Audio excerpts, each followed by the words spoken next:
Hello, everyone. Welcome to the August 1st edition of the Scientific Governance and Risk meeting. I was just checking the numbers, and amazingly, this is our 45th Scientific Governance and Risk meeting. That's 45 weeks of wall-to-wall analytical action. So that's pretty impressive. It's quite a library of information to troll through. I think it's a bit of an achievement because keeping momentum up on these things is notoriously difficult. And the fact that we've done it as a community is very heartening.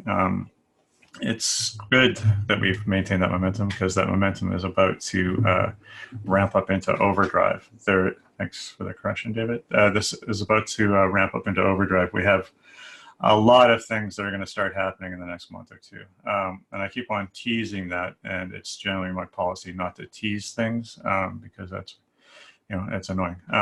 I was hoping to dig into some deep governance stuff today, but I kind of got bumped because there's more interesting things happening that we can address immediately. We're going to have some presentations from a presentation from a new face in this call today. Primoz, who's been working closely with the risk teams, is going to present some graphs to us, which I've been assured by Cyrus are dope. So dope. And so I'm looking forward to figuring out what that's all about.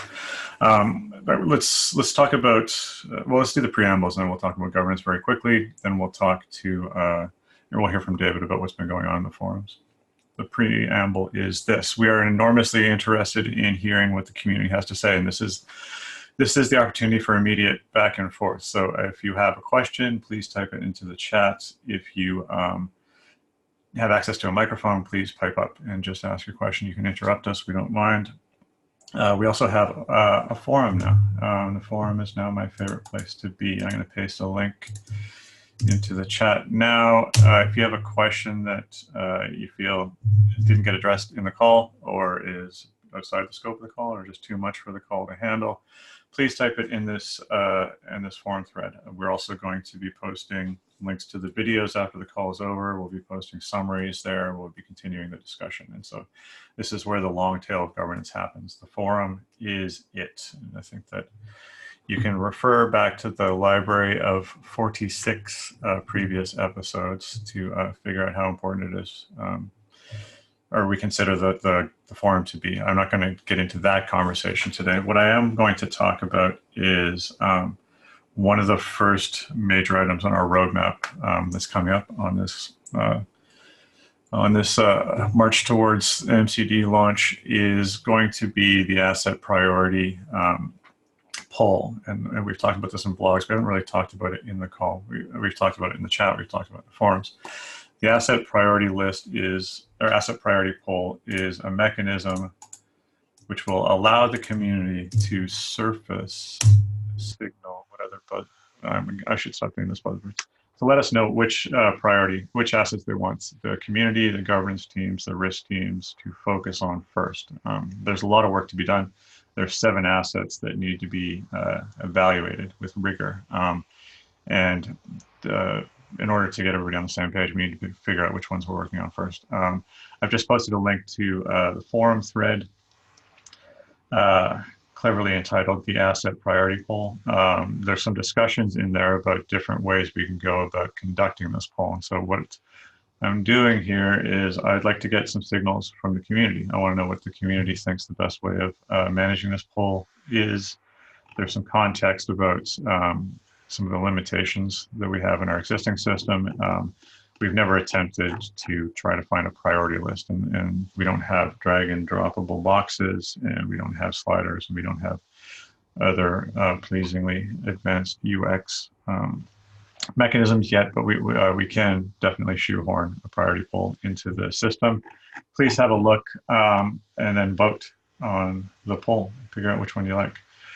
This is an experiment and kind of an example of what I am going to continue to call an emergent process, because that's what's happening. We're, as a group, figuring out how things should work. And I like that way of doing things, because there's 2 ways, kind of. Let's be binary about this. You can come up with a binder, spend 6 months working on that binder, drop it with a thud on a desk, and then expect everybody to sort through that thing and look for edge cases, or you can come up with some basic principles, some basic assumptions, some good ideas, and then iterate over time. And that's what's happening in the forums. And that's kind of like the crypto-y, open sourcey way. It's got us this far, so maybe it'll get us even farther.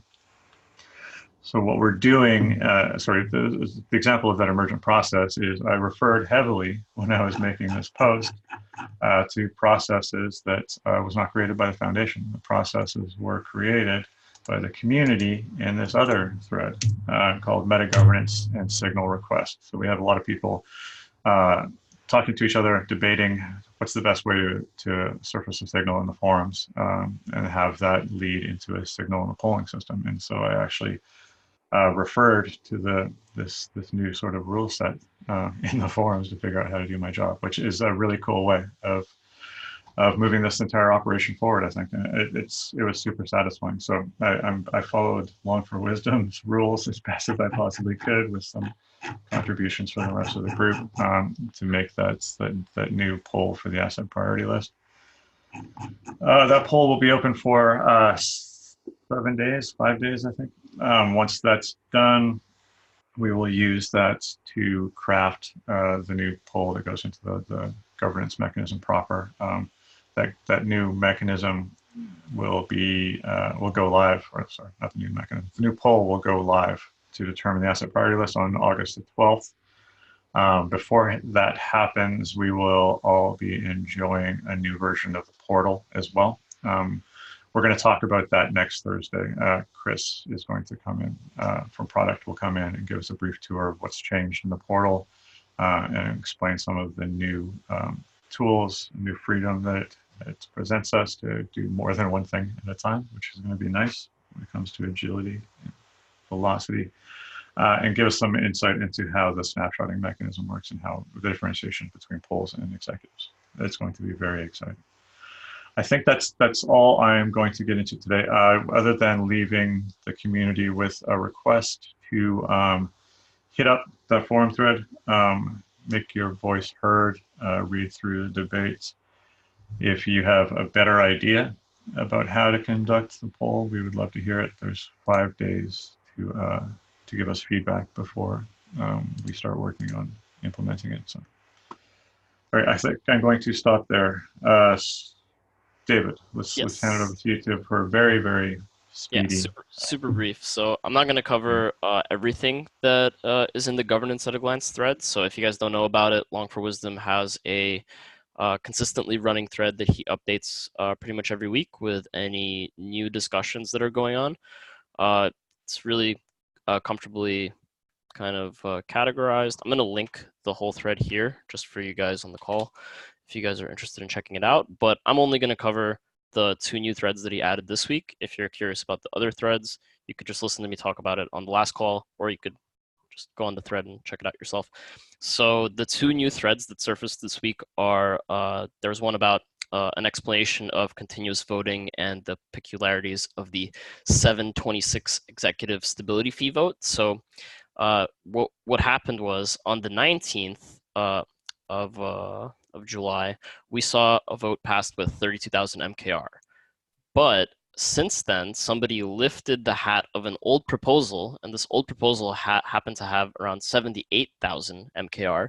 So now, because this old proposal is the hat, in order for the current executive vote to pass, we need to have more than 78K MKR voting. So this presented kind of some challenges to the community, since it seems that MKR voters don't participate as much when it's not an emergency. So, back when the peg was drifting below $1 pretty consistently, everybody was on a high urgency mode. So we saw a lot more voter turnout in terms of raw amount of MKR that was being put up for these proposals. But since then, somebody, if you don't withdraw your MKR from an old proposal, it's actually just going to sit there forever. And although you can't cast a spell twice on a proposal, you can lift it to the hat, which just makes it a proposal that you have to beat.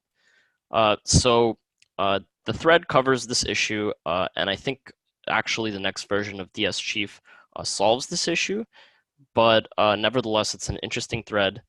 And actually, it's not necessarily bad, because it might be that if we really do need to make a rate change, we're going to see the Maker governance community actually rally.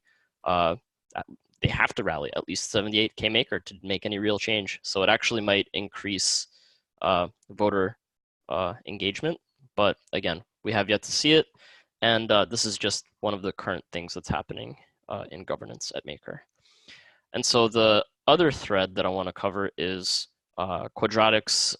So Quadratics, one of our awesome community members, he owns the MKR Gov Twitter handle, and he had the idea to make this MKR Gov Twitter handle sort of a bulletin board for MKR holders on Twitter who want to be informed.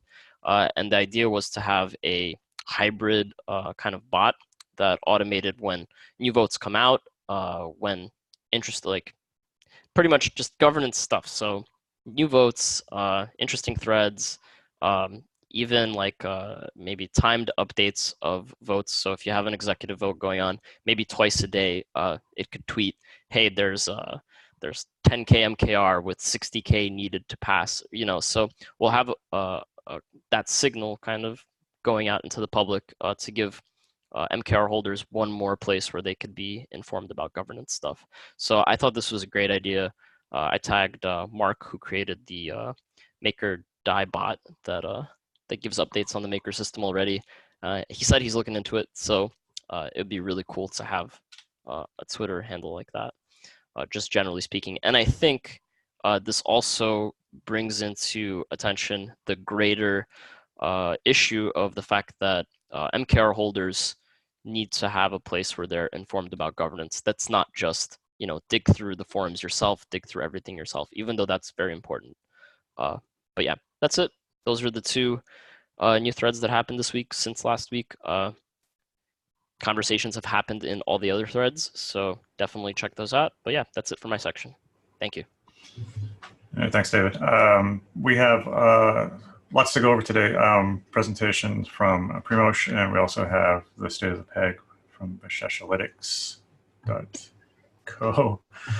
So Cyrus, I'm going to hand it over to you to set that up and then introduce whoever you want to have go first.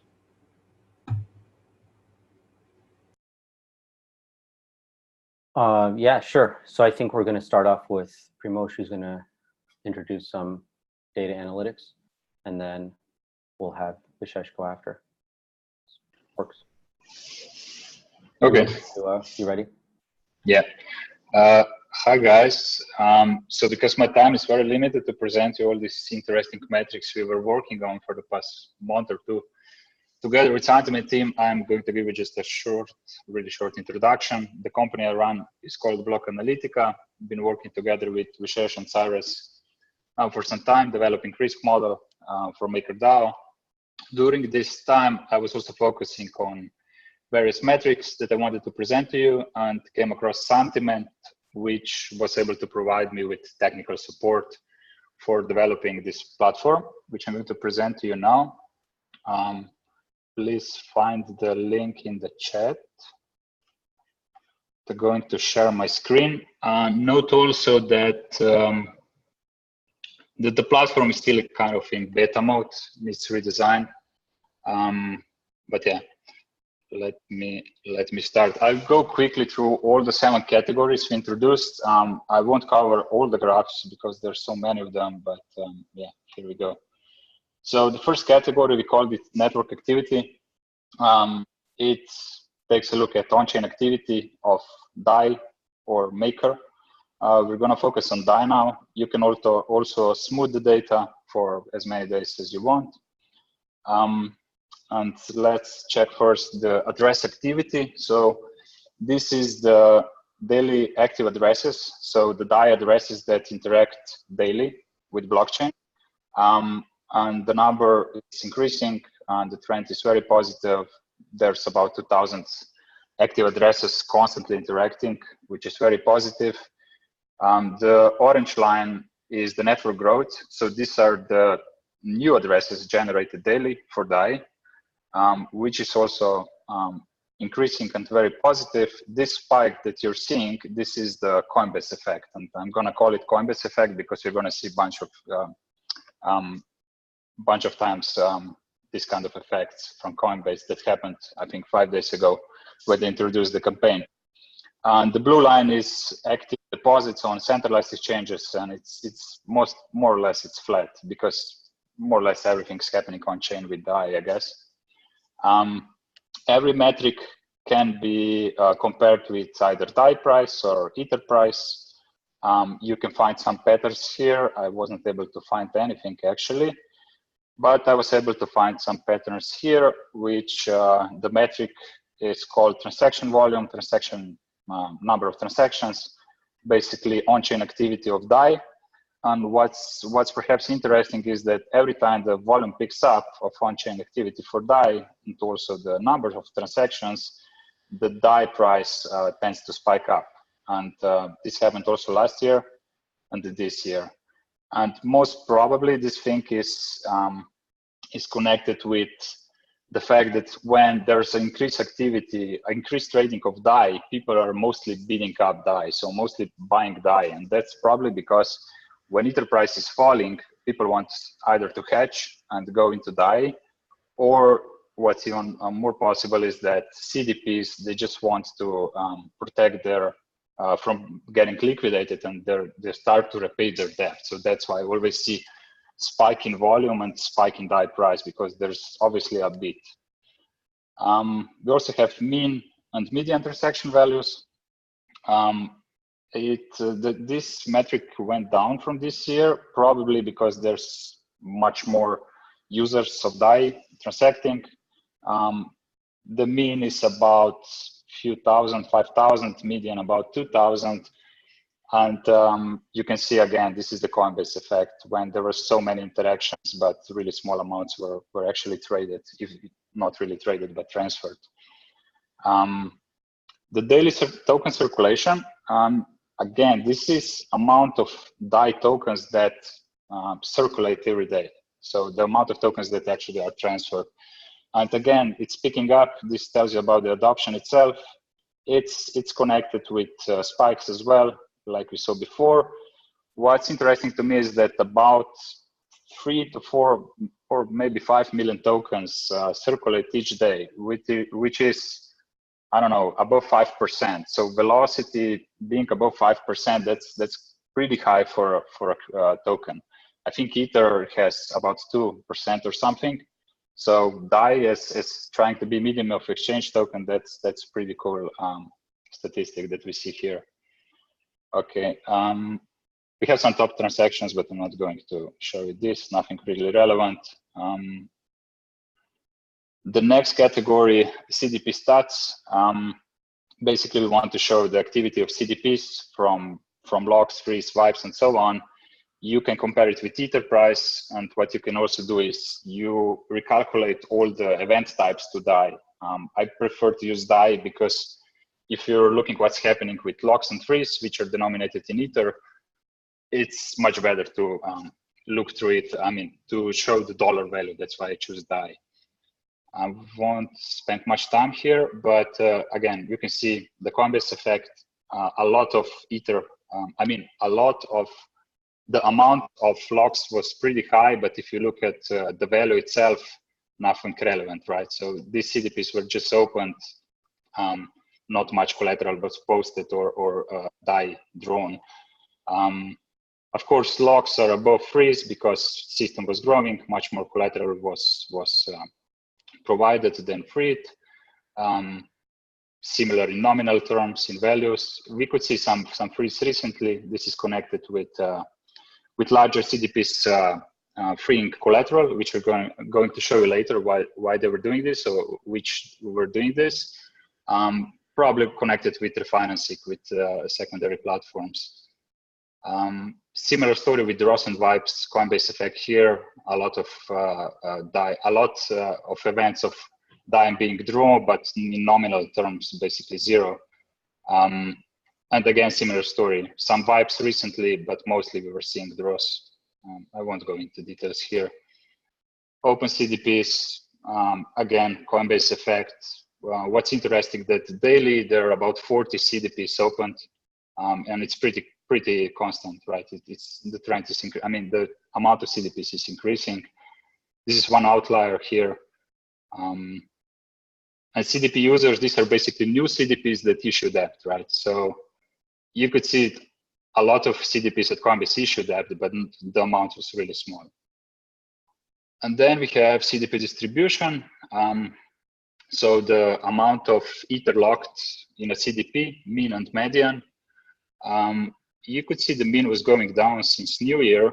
That's probably because there are more CDPs introduced with smaller amounts of Ether locked, so more retail using CDPs, and probably also because larger CDPs, the whales, were removing a lot of collateral, especially in the last few months. So that's why this was dropping. That's why the overall collateral was dropping. We also have CDP distribution by locked Ether value based on different type of CDP groups. So you could say these are the retail, which have 0 to 10 Ether locked in the collateral. And this would be some kind of whales above 10,000 Ether locked in collateral or 100,000. And what's interesting is that the recent drop in collateral was mostly performed by whales, you could call it. Especially these two groups, the purple and the brown line. These were the guys who were actually freeing Ether. And of course, they were doing this because Ether price went up and they just had too much collateral. Also because they wanted to monetize on the profits, because they wanted to repay some debt. Yeah, and it's interesting because if you look at smaller CDPs, they weren't really freeing much Ether. It's more or less constant. So the whales were the ones actually causing this collateral to drop in the last few months. We have pooled Ether to wrapped Ether ratio. I'm not gonna stop here. Stability fee, that's the one that's actually paid, not the one accrued. And it's calculated in dollars. And we could see there was actually a record happening 5 days ago. And this was connected with one CDP I'm going to show you later, which wiped $10 million of debt in 10 days and removed 100,000 collateral. So this was one of the biggest CDPs. What's interesting is that he actually, in one chunk, he paid so much Maker. What's also interesting is that he was paying the fee with DAI actually. So this event might be causing Maker price going up. I'm not sure what happened on that day. We have bytes as well. So this is connected with liquidations. You could see recent bytes. This is the volume of them. It wasn't as high as in last year. But if you look at the amount of buys, it was quite high, right? And I would say that most of the liquidations that happened recently at the last Ether price drop was affecting smaller CDPs, whereas in the history last year, bigger CDPs were liquidated. And I was checking the collateralization ratios of biggest CDPs is now much higher than it was last year. It kind of seems that like they learned their lesson or something. They are much more cautious than they were last year, and smaller CDPs mostly got liquidated now. So this is a graph of liquidations at what price of Ether liquidations would occur, how much debt would be brought back, and number of CDPs. I think there's a bug here. I'm pretty sure we need to fix this. We also have liquidation distribution, again, by the classified by how big these CDPs are. And obviously, the purple line, the biggest CDPs, the curve is the steepest because at every increment price drop of Ether, there would be most of liquidations happening from their side. So this is something to be aware of, looking at them, what are their price points to getting liquidated. There's only one CDP over 100K, I guess, because there's only one point here, but he's well collateralized at the moment. So yeah, this is pretty much similar graph, except that it looks at the share within each group. I won't stop here. Mean liquidation price, we just fixed this one. Oh no, I don't have it now.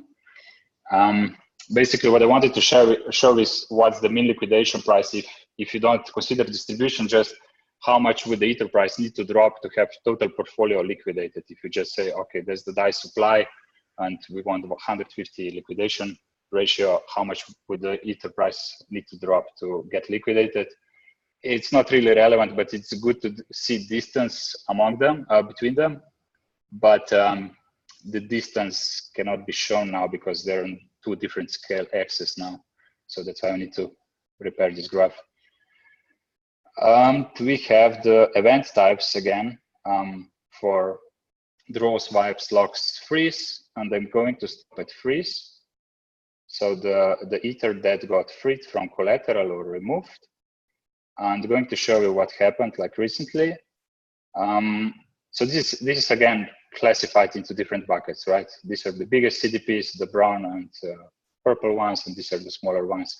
And as I said, most of collateral was removed from bigger CDPs. And this was actually one CDP. He removed in 2 days.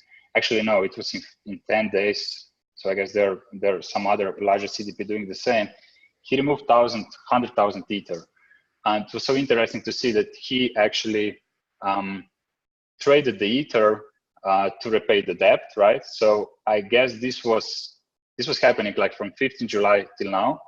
And probably he was causing the price back to go up because he was buying DAI to repay the debt. After he was able to repay the debt, he transferred the Ether, I think one part via InstaDEP as well, to Compound. So all the increase, I mean, not all the increase, but a lot of increase at secondary lenders, such as Compound that we saw in last month or last 15, 20 days, a lot was caused just by this CDP. We looked it on chain, so interesting to see how he transferred Ether there. And then he just issued additional DAI, he basically refinanced the DAI from Maker at Compound. But he didn't issue only DAI, he also issued USDC, probably because the rates are much smaller. And of course he issued DAI there because the rates are smaller as well. But I haven't checked if he then later sold that DAI. Obviously he had, and then again built leverage, but it would be amazing to see this as well. But yeah, I think what was happening last 20 days in relation to the PEC and relation to the secondary lenders was partially caused by this CDP.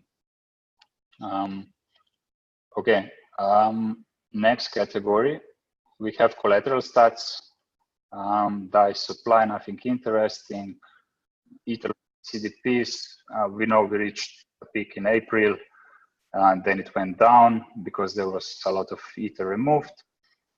In USD, similar story, but this includes Ether price. And then Collateralization ratio, which we are focusing a lot on. We know it peaked and now it went down because Ether price went down, also because there were a lot of Ether removed from collateral. But what's perhaps one of most interesting charts is this one, and they call it Nominal Collateralization Ratio. And it basically checks the amount of Ether, but not in dollar terms, just the amount of Ether versus DAI supply. And the good thing about this graph is that it isolates from Ether price. So it captures the user behavior. So that's something I wanted to see, because user behavior, we all know, is one of the most important part at making risk assessment of total portfolio, because they could protect from getting liquidated, right? And you could see the inverse relation. When Ether price was dropping, CDPs were either posting additional collateral to portfolio or they were repaying the debt. Once the Ether price started rising, they either issued more debt because they were more bullish, and partially they also freed up some collateral because it was worth more in dollar terms, right? And this graph is quite cool, and you can see the spike here, right? The last few weeks when Ether price drops, like immediately they posted additional collateral and they protected from getting liquidated. So something that we're probably going to use when we're going to model the user behavior, which is one of the most important aspects of making risk assessments. We have collateralization ratio again, based on different CDP sizes. And again, it's interesting to see how whales or the biggest CDPs are most collateralized. You can see here 500, 600% and more, right? These are the biggest ones. And of course, when they reached a high number, they freed up some collateral. They also refinanced recently. That's why you could see falling it down. But yeah, they are the ones which make system more safe, I guess, in terms of how collateralized they are currently. This is one graph that should be working here.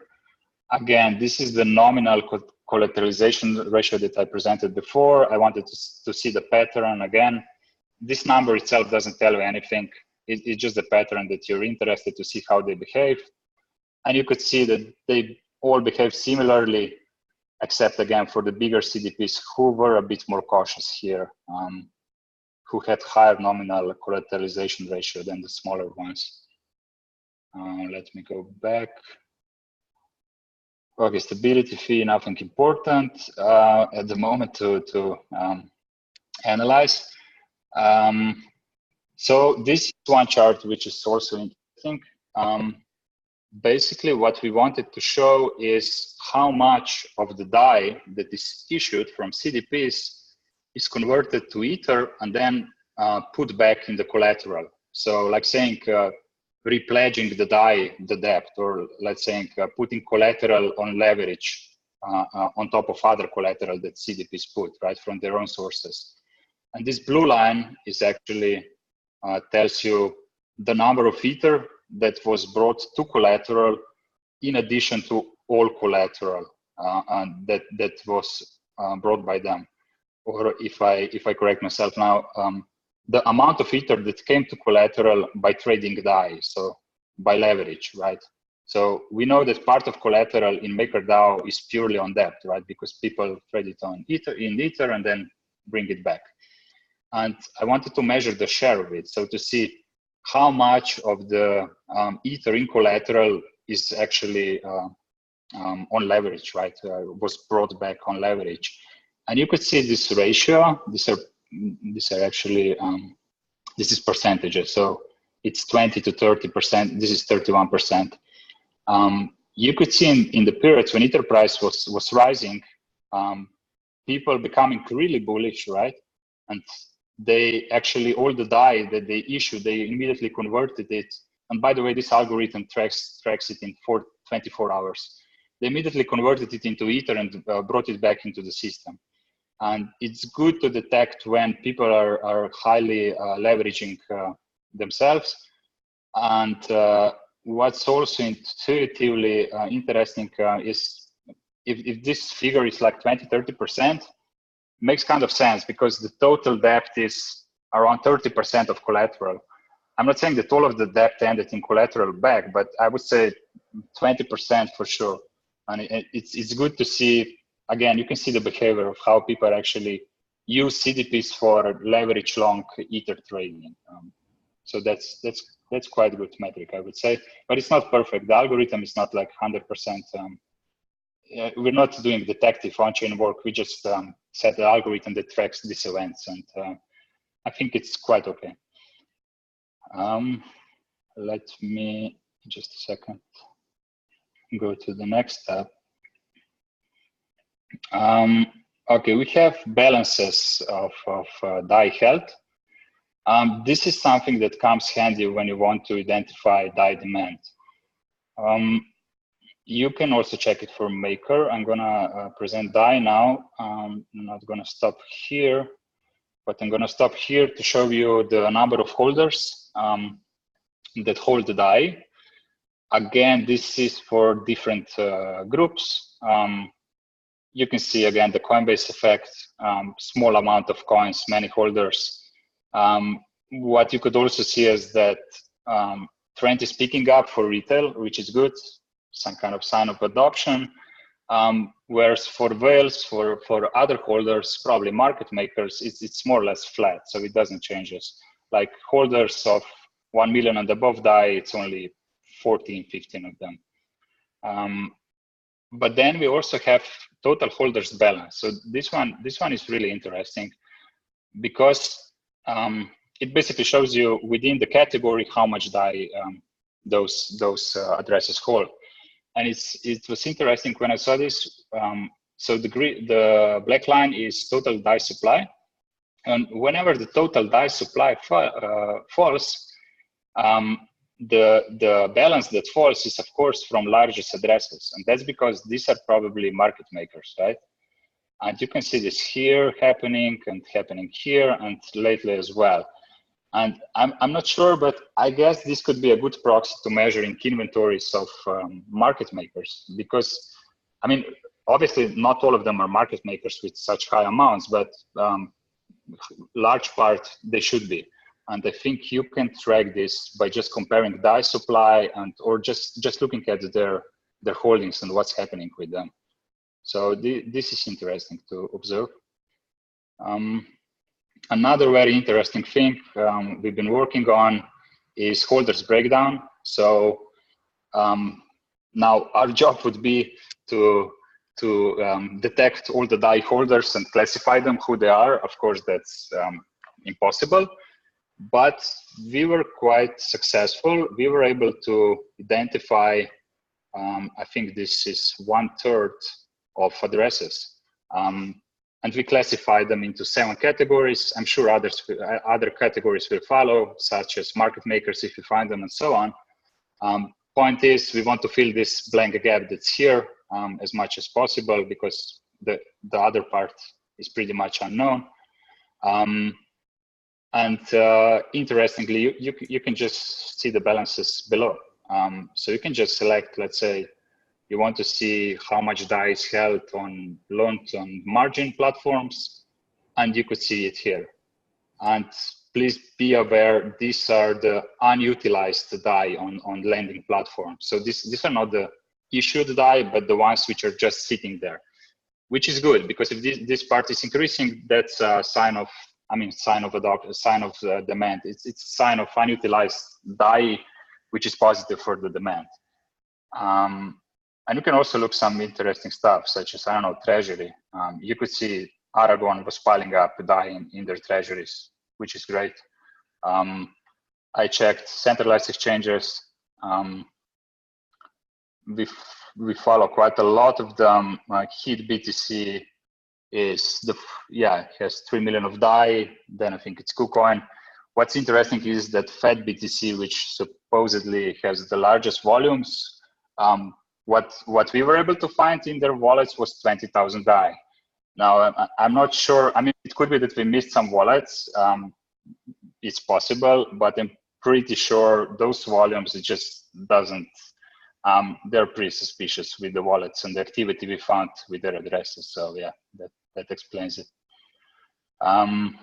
Yeah, so that's basically it. We're working on this one heavily, and it's gonna need a lot of work throughout the time because addresses changes and so on. And we have top DAI holders. Okay, 3 more tabs. It's gonna go quicker from now on.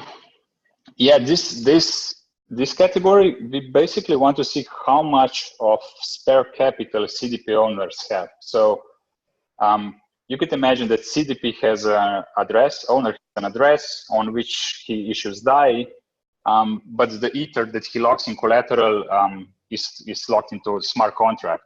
But he might also have some other spare assets, and that's something you're actually very interested in, because it tells you about their capitalization. So how good are they? What's their, I don't know, risk assessment of a CDP holder, so to say, in some terms.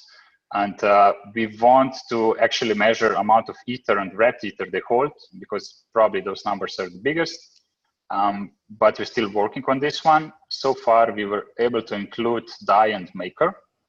And you can basically check between different groups. I'm going to select all CDP owners. And you can check how much DAI or Maker they hold currently on their addresses. And this is in dollar terms, right? So it's $1.1 million of Maker and 200,000 of DAI. Now you would expect they don't hold much DAI, because when they issue it, they of course sell it. They wouldn't holding it if they're paying interest rates, unless the price is above 1 and they speculate. But yeah, mostly this number is low. Here is what it was a bit higher. obviously because they were leveraging and they had this DAI inventory they needed to sell for Ether. But what's interesting is the value of Maker, right? They hold on the addresses they have, they hold only $1 million of Maker. I think that's a low number considering how much interest they need to pay. So if they don't hold Maker on some other addresses, this would mean that if there's a debt repayment, they will need to buy Maker. So this would obviously mean a positive sign for Maker price, I guess, for Maker token holders. Okay, social stats. So here you can actually follow what was happening on social media in the world of Maker and DAI. This context window, you can select any given day you want, and you can select the context size, and and of course with what keywords you want to be associated, you to be this context associated, either Maker, either DAI, and you can also measure sentiment on various sources, and these are these charts above. So I'm going to select DAI and Reddit, because Reddit gives you the most of the inputs. So this algorithm actually takes these inputs from Reddit and then makes some kind of adjustments, makes outputs if the comment is positive or negative. And you could see that this algorithm is pretty good at this job, because this is the balance between positive and negative DAI sentiment. And you could see when DAI pack was struggling a bit, the sentiment was much lower. So the negative balance, you could see negative balance here. As soon as the pack situation improved again, the sentiment is again better. And you could play with this. You could select Maker or Maker plus DAI, whatever you want, sources, Telegram, Twitter, Discord, professional traders, chat rooms, whatever. Okay, and the last chart, still working on it. Maker active supply, and we have the annual burn rate. So this is something, this is a record repayment of debt and Maker that was burned. This is the rate annualized. It doesn't really make sense, because this would be the rate of return if like every day of the year this would be happening. I think currently it's more about 2% here, because this chart doesn't include accrued interests, and yeah, so you shouldn't. I mean, this chart could be deceiving just from that standpoint. And that's basically all from my side. So if you have, I think I spent all the time Rich gave me. So if you have any questions, we can talk on the Rocket Chat, or you can find me on Twitter. But we are going to probably present some other metrics on some other governance calls. And yeah, that's it so far from my end. Well, that was Thanks, awesome. Primoz. We're going to, sorry to interrupt you, Cyrus. We're going to stick around after the hour, though, so if people have questions for Primoz. Wait till the end of the top of the hour and we can dig into it. Sorry, back to you, Cyrus. Yeah, I was just saying that was awesome. Incredible work. Let's be sure to post this on the forum and in the Rocket Chat. I think there's an enormous amount of information here to digest, and I feel like we'll all be taking a look at these for the honestly weeks to come and have plenty of questions. But this was truly amazing to watch. Thanks.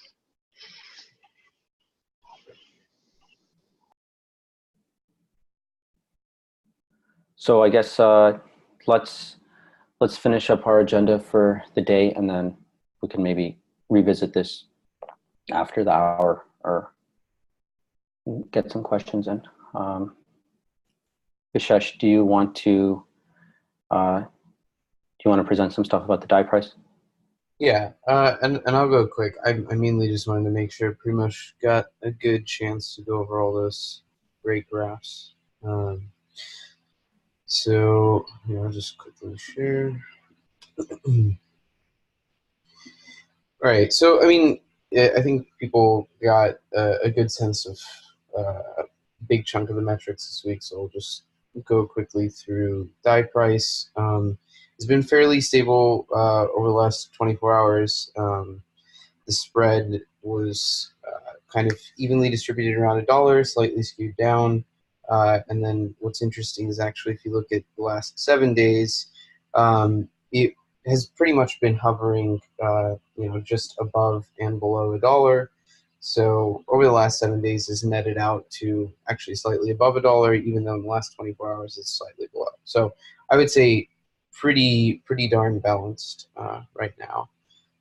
Supply had come down to about 77, 78 million last we checked on it. It's pretty much sat there.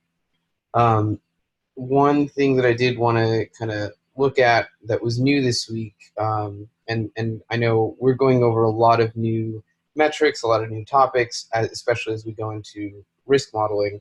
So one of the things that I wanted to start to think about and get away from that simple collateralization ratio graph that we've been looking at every week is a more granular breakdown of risk.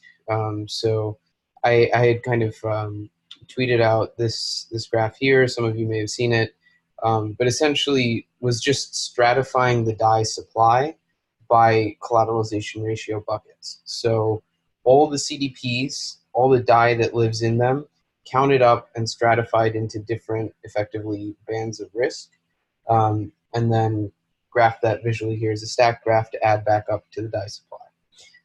And then you can also see here smoothed out a little bit over like a 7-day moving average. So it's really interesting to see, and this kind of goes in tandem with what Primoz was showing.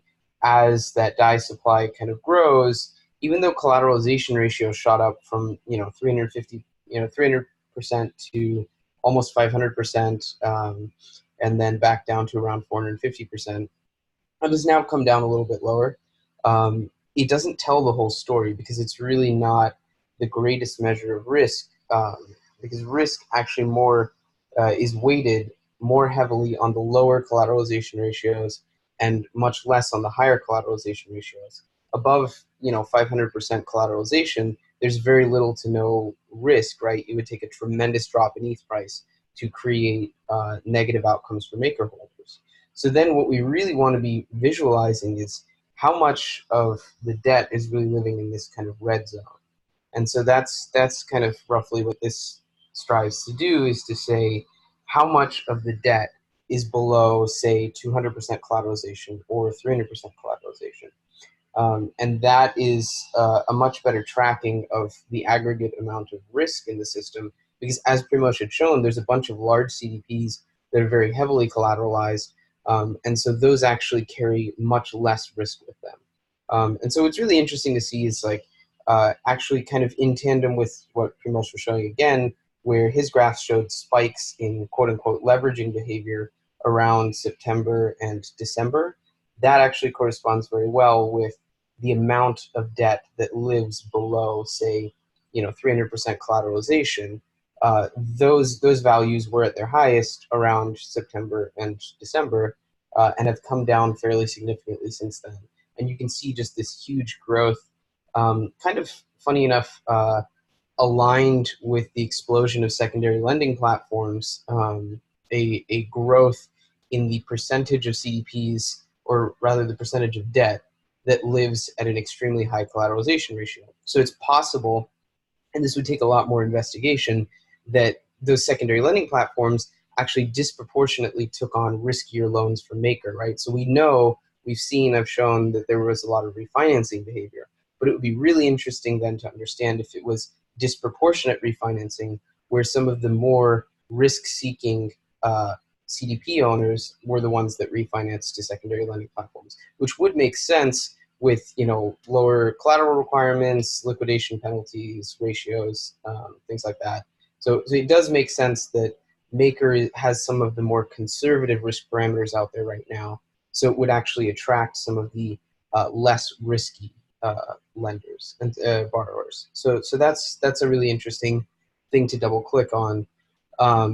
Just to touch on one other point here, and sorry, there's a little 2-day break in the graph there, but the fees. So a lot of people have checked out Maker Burn. Primoz touched on this, but the aggregate amount of unpaid fees has continued to grow, as we all know. That actually dipped a bit, and there was a huge spike in the amount of paid fees just in mid-July, which corresponds to a lot of the volatility, the liquidations, the repayments that we saw, and the supply coming down pretty significantly in that same time period.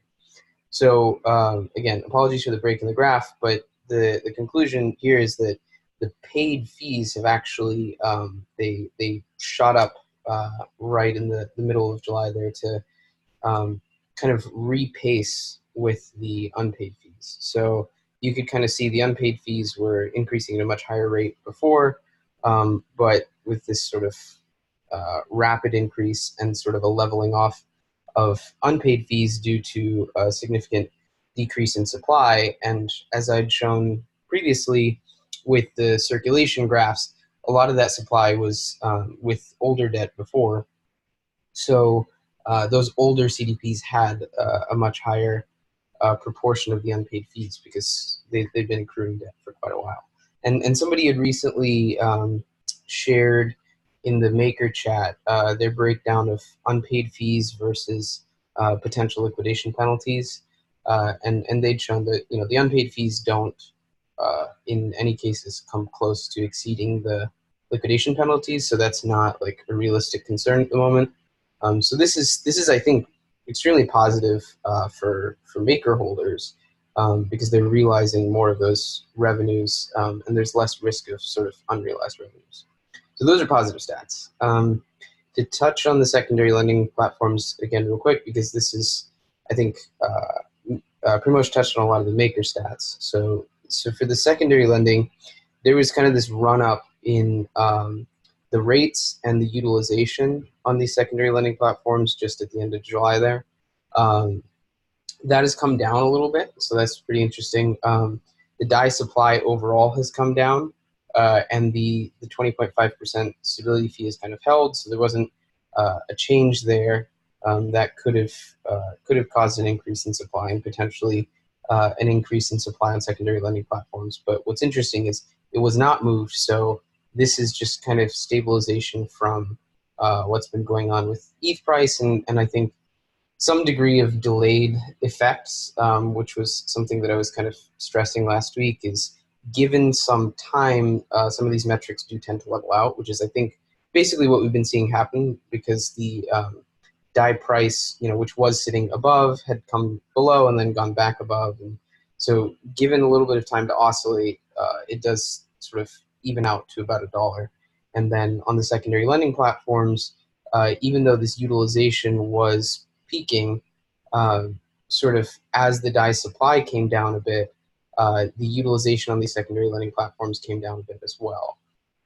And so the excess supply here sort of shot up relatively recently, which is pretty interesting. So without significantly more DAI being minted, suddenly decent amount of DAI was supplied to secondary lending platforms. And the borrow volume has kind of been pretty perfectly flat. It came up slightly and then came back down a bit. So overall, it has been kind of flat over the last week, 10 days.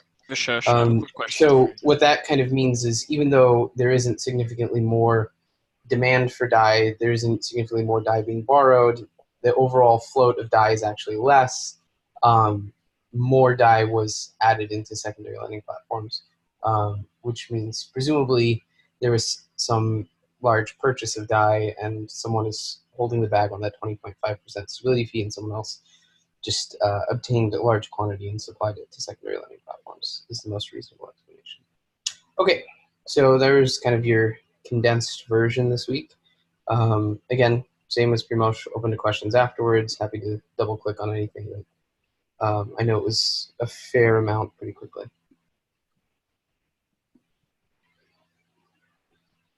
All right, we're approaching the top of the hour here, so I'm not sure if we have any other formal presentations. Please, everyone, we're happy to stick around for another half hour. So stick around. Matthew, we still have to get into your weekly narrative as well. Do you want to start that now, or do you want to, are you ready to kick that off? I mean, basically, the main point, which we talked about a little bit earlier, was related to the voting. There are really kind of 3 or 4 points to talk about related to the voting spell, and the desire to have some semblance of an expiration or a lifespan as it relates to when a spell is submitted, and if it doesn't get implemented within X period of days, weeks, months, whatever the number is we all agree on, that it somehow finds a way to expire. In the scenario that we have right now, where some 78,000 Maker are committed to one given spell, today that's something the community can overcome.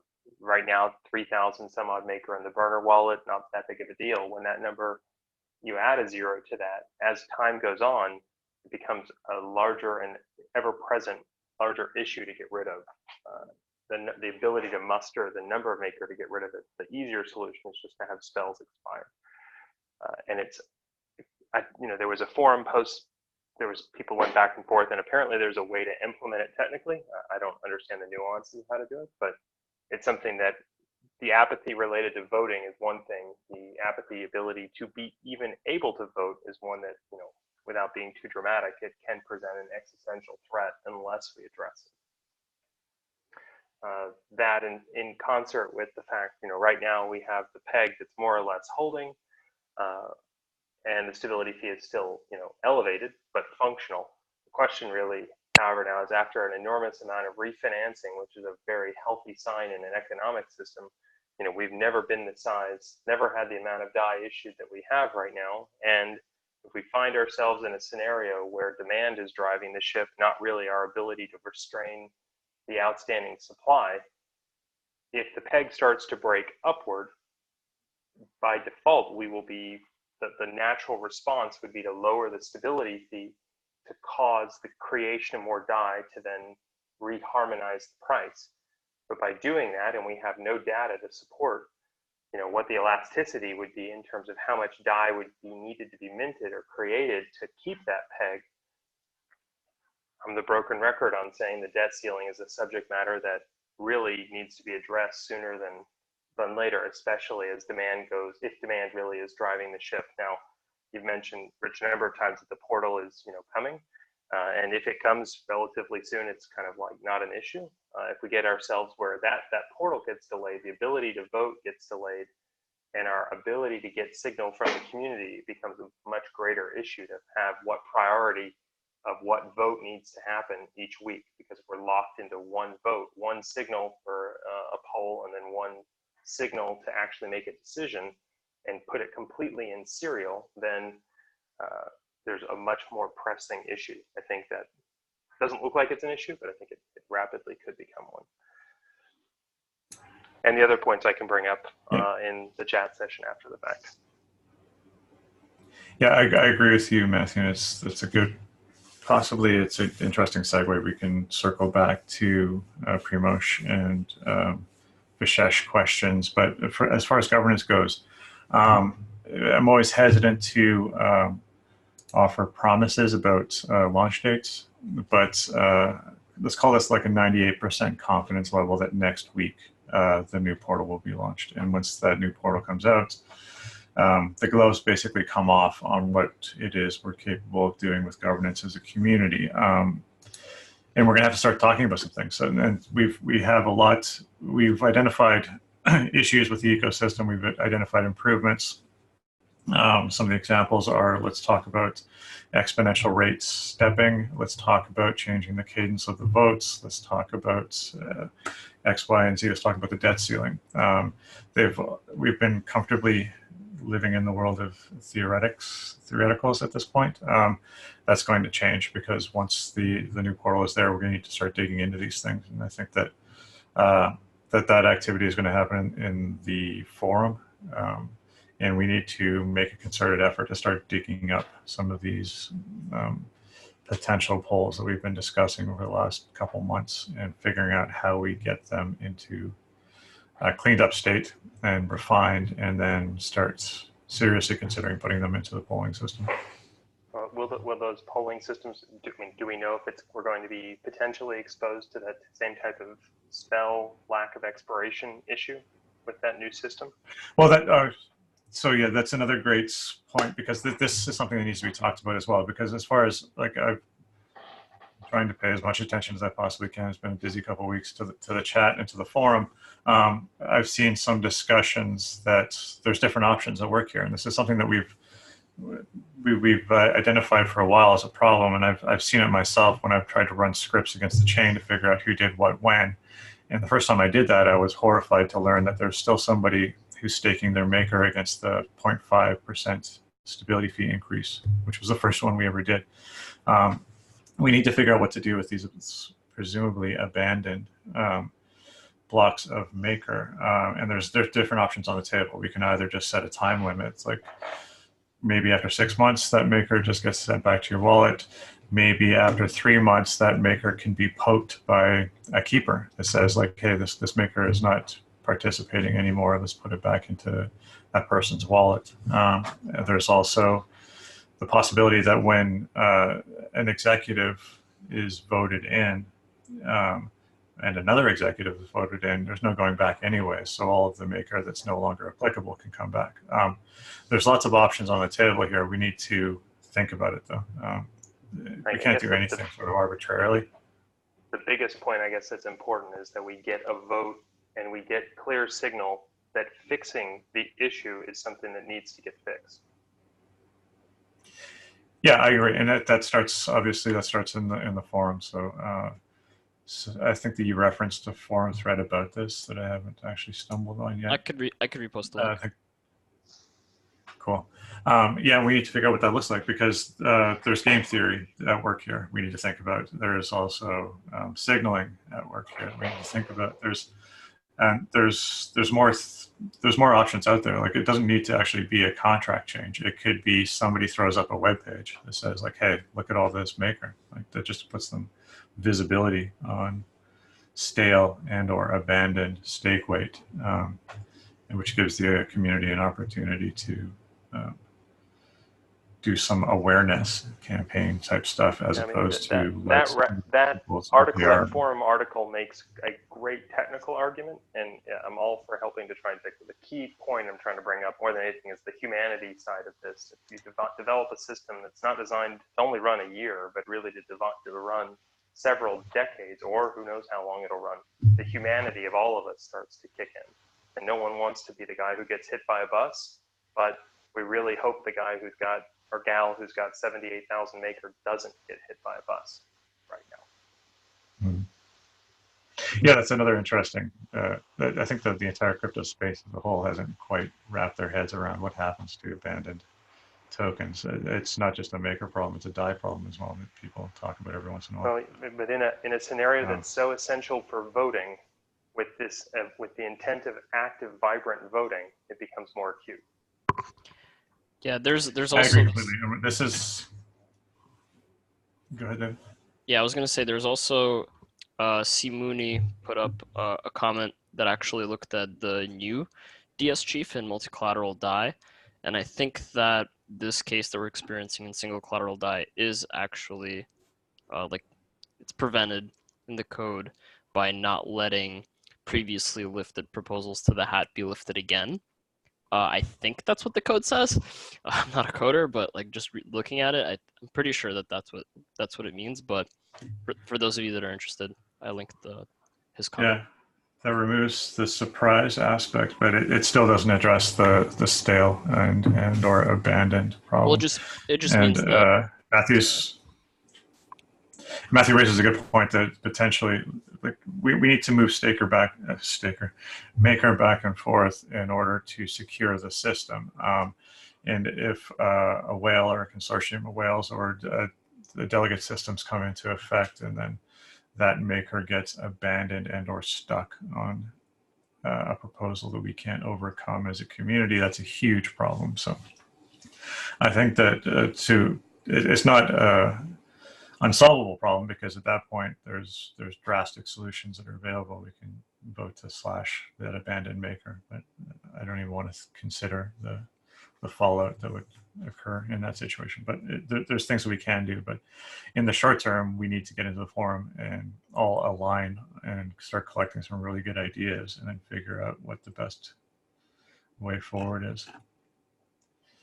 I'm kind of partial to the poking stale stuff, but we need to figure out whether it's a transparency issue, it's just a read-only page somewhere, whether this is something that resurrects this conversation that we've had over the course of last, or maybe it's been a while since we've talked about this, but we have a situation now in our ecosystem where, well, yeah, in crypto in general, that there's no way to notify people what's going on in the crypto world. There's no push mechanisms in this world because for whatever crypto anarchic reasons, people are not attaching email addresses to their Ethereum addresses. So letting people know that something is up is tough. We can't push. People have to pull. And this might be another mechanism where somebody from the community or somebody from, yeah, exactly, somebody from the foundation comes up with a mechanism to notify people that something has happened with their maker, with their CDP, with DAI in general. It's a tough problem, I think.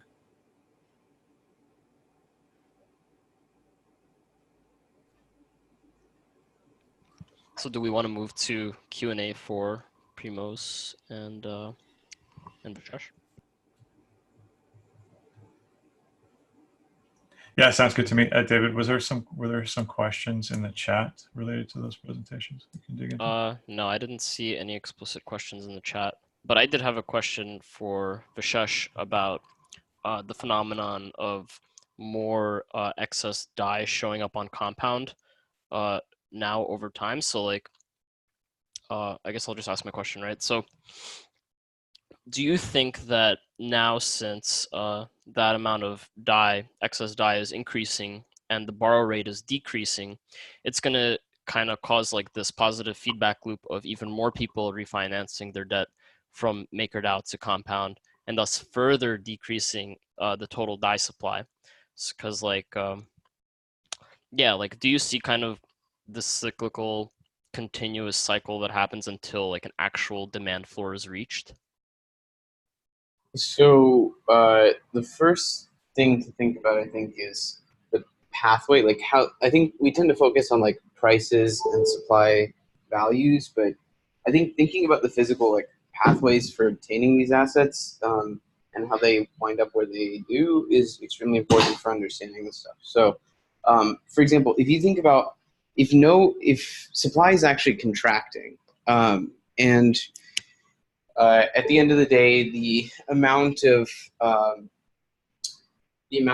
DAI that lives on Maker has not significantly changed, and the amount of DAI being borrowed on secondary lending platforms has not significantly changed. Then you have to think about what did change, and I think this goes back to some of the leverage graphs that we were showing. So the CDP distribution graphs that I'd shown, or some of Primoz's graphs on DAI for ETH trades. Like in the last 7 days, the stat was about 28 million DAI sold for ETH. That's not insignificant volume for a 7-day period. There has definitely been higher, there's definitely been lower. It's sort of middling range. But there is very little price movement. So there were a couple of spikes in both directions, but that tends to happen when somebody's kind of desperately trading on a very high time preference, and so they incur a lot of slippage, or they end up sort of depleting the order book all of a sudden, and they experience either particularly high or particularly low prices. So that tends to happen with DAI because I think the liquidity on these order books is low, it's relatively thin, and so in short time frames, it does experience a fair amount of impermanent market impact from either selling or buying behavior. So my point is, I think the most reasonable expectation, if none of those other stats have significantly changed in the past week, is that there was some deleveraging. Someone kind of gave up on their ETH long position, and so sold some DAI, and either got a really good rate for it or took a haircut because they were the one who had the high time preference and was trying to sell quickly. There were some trades that went down into like 95 cents. So given that, I think it was just someone somewhere sold a significant amount of DAI, and then someone else bought it up and decided to supply it on a secondary lending platform to get some rate, to get some interest out of it. I don't think it's like a big macro trend or anything is my point. And I think this sort of fluctuation, this actually does touch on your question. This sort of fluctuation will continue to happen where the utilization on these secondary lending platforms will go up, the rates will go up, then somehow some more DAI will be sourced, some oversupply will find its way onto the secondary lending platforms, rates will go down a little bit, and then you'll kind of oscillate through this, I think, to the extent that some oversupply exists. And so I think this is just an indicator that, like, okay, a little bit of oversupply does still exist, which means given the supply went down significantly, demand did take a hit.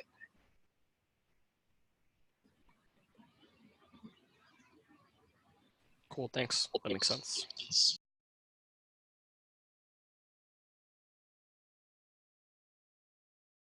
Oh, I had a question for Primoz. In the very beginning of the presentation, you said that there's a little thing that smooths the data. What does smoothing the data mean? So it just calculates the moving average. So simple moving average. It just averages the last, I don't know, it's like 7 days, and it makes average of 7 days. So the line is much more smoother. Got it. Got it.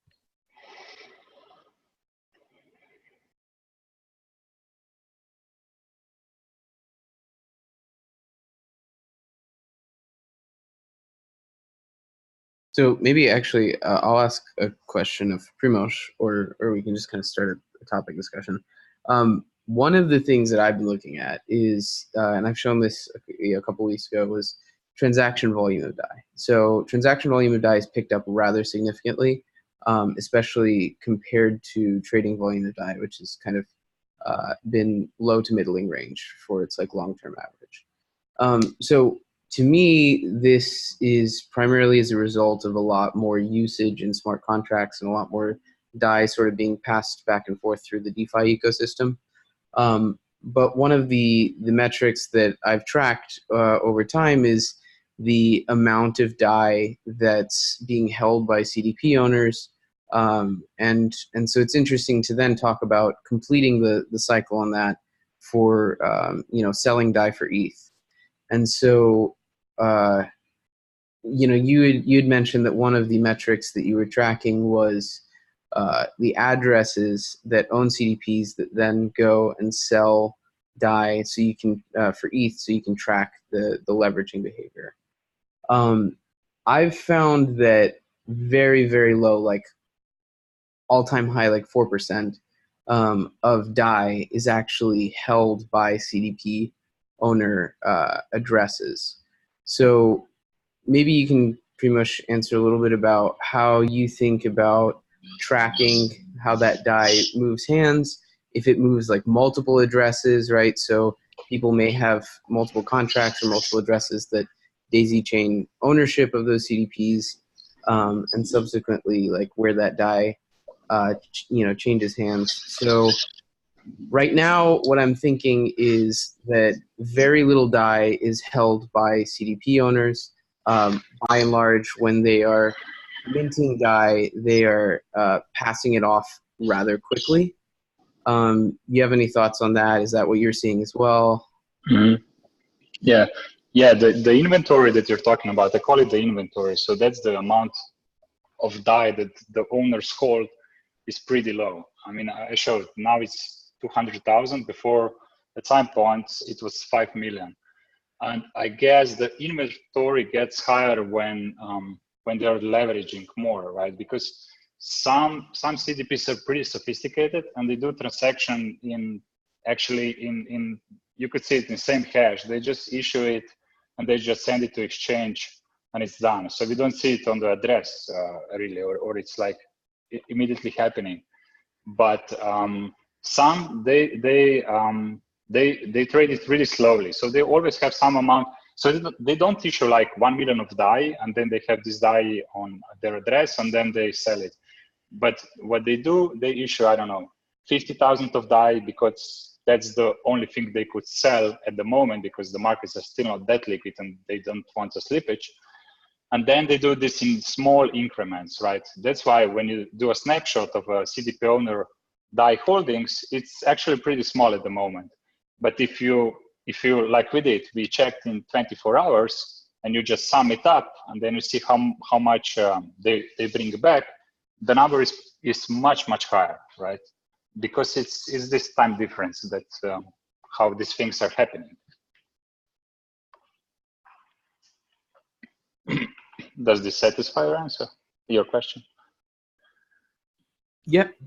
That answers my question. Cool. It also follows like the logical act of a rational lender or borrower, right? If you're borrowing against your asset, simply holding the DAI in your own wallet, burning interest doesn't really make sense either. You Exactly. want to get rid of it.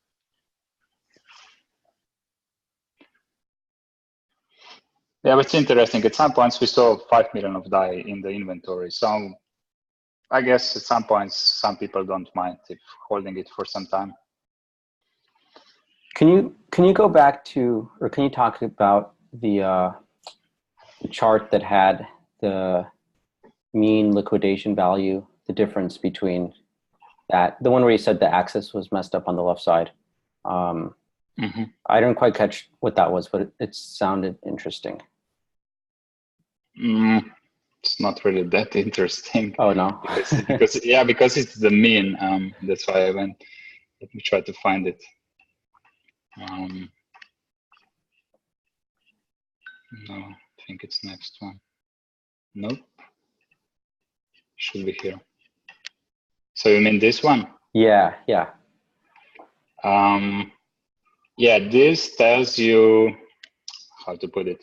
So let's say DAI supply, whatever it is, 75 million, and you would say collateralization ratio is, of course, 50% higher. So you would multiply with 1.5, and you would get to a number, 100 million and something. And then you would say, okay, what's the collateral, the whole collateral in the portfolio? How much is it worth? And I think currently it's, I need to check, but I think it's, it should be 300 million. And then you say, okay, if price drops by 50%, like here, when you measure the distance from whatever 200 Ether price to 88, all the debt would be liquidated but you're looking just at the mean, right? So just that's at the average. Okay, I got it. Yes. Yeah. So say it's not that relevant, because this wouldn't happen, because you have some CDPs which are more collateralized, some less. But the distance between two kind of makes sense. I mean, to have the average portfolio picture, the risk assessment. Isn't that just the collateralization ratio? Yeah, basically it is. Yeah, it's more or less the same thing, I guess. Okay. Yeah, that's what I thought. I was just making sure. I don't know if it was something more than that or not. Okay, that's cool.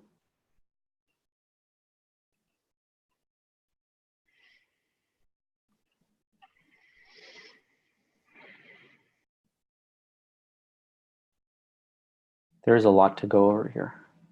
I think we're gonna spend some time going through these charts. You also mentioned that you guys were working on some other stuff. Like you guys already have future roadmap ideas for more metrics.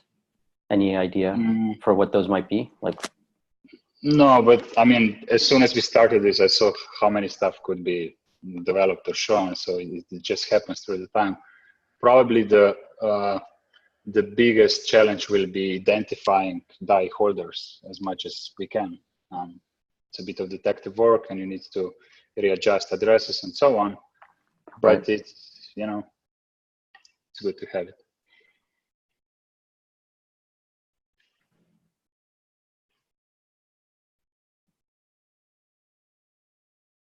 We could have add signaling to it, because basically we have on the platform identification and signaling of anomalies or important events. So if it's really a request for this kind of feature, yeah, we could add it too. Yeah, I was just about to mention that it'd be handy to have important signals or a hyper relevant tab of like a snapshot of the health of the system, or some particular views. I think might be useful, because there are a lot of things to click through in that page.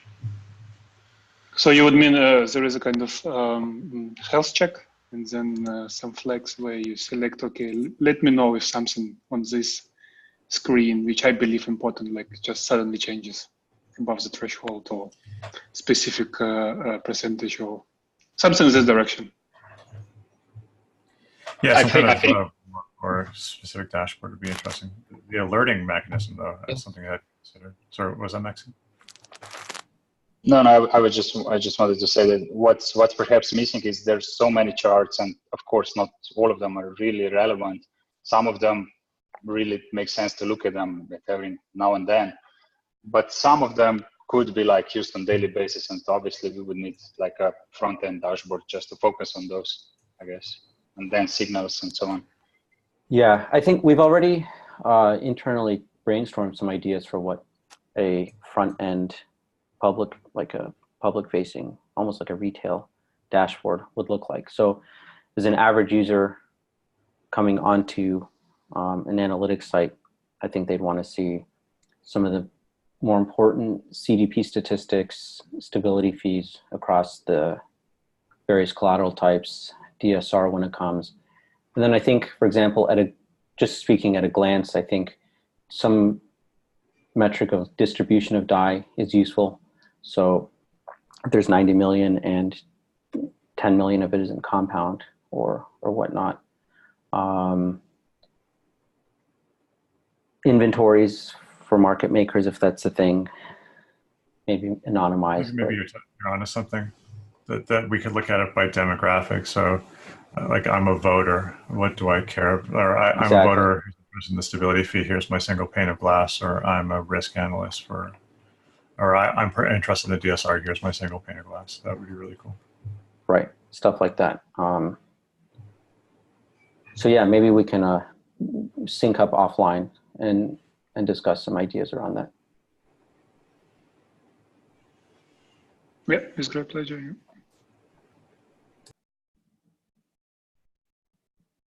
Especially when there's going to be multiple collateral types. It's going to be interesting. Actually, if you think about it, imagine this whole website times 100 collateral types. Yes, can imagine a lot of fun.